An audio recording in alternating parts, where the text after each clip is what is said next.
Meghan Markle et le prince Harry ne semblent plus avoir de secret l'un pour l'autre tellement les parents d'Archie, 3 ans, et Lilibet, 1 an, se respectent, s'aiment et s'admirent. Mais il se pourrait que l'ancienne star de Suits, interprète du personnage de Rachel Zane dans la série, n'ait pas tout connu de son prince de Mari.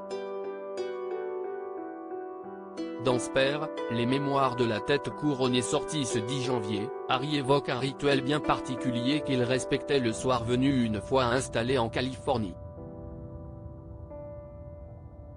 À l'époque, le prince Harry, Meghan Markle et Archie sont hébergés par Tyler Perry, acteur et réalisateur à Hollywood.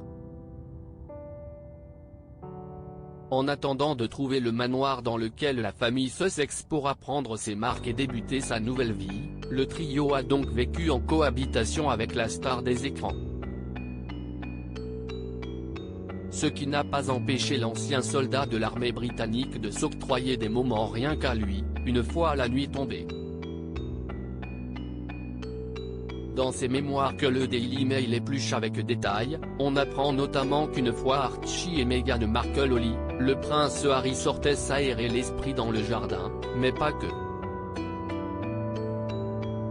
Tard dans la nuit, une fois tout le monde endormi, je faisais un tour de la maison pour vérifier que les portes et les fenêtres étaient bien verrouillées. Puis je m'asseyais sur la petite terrasse face au jardin et je me roulais un joint.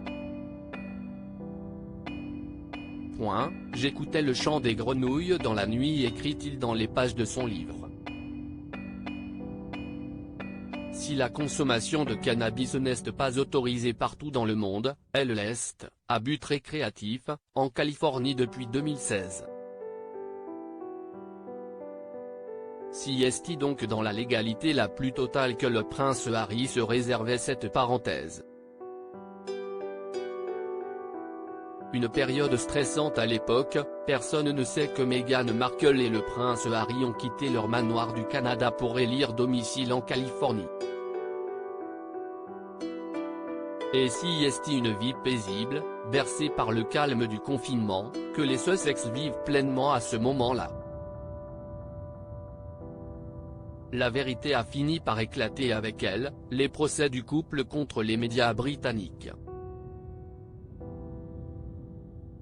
Très contrariée, Meghan Markle, alors enceinte, perd son bébé. Une fausse couche qu'elle a dévoilée dans une longue tribune au New York Times bien avant que le prince Harry juge les médias responsables, compte tenu du stress qui a entraîné des pertes de sommeil et compte tenu du nombre de semaines de grossesse. Je peux dire que de ce que j'ai vu, la fausse couche a été créée par ceux qui l'ont essayé de lui faire déclarer Harry dans leur documentaire Netflix.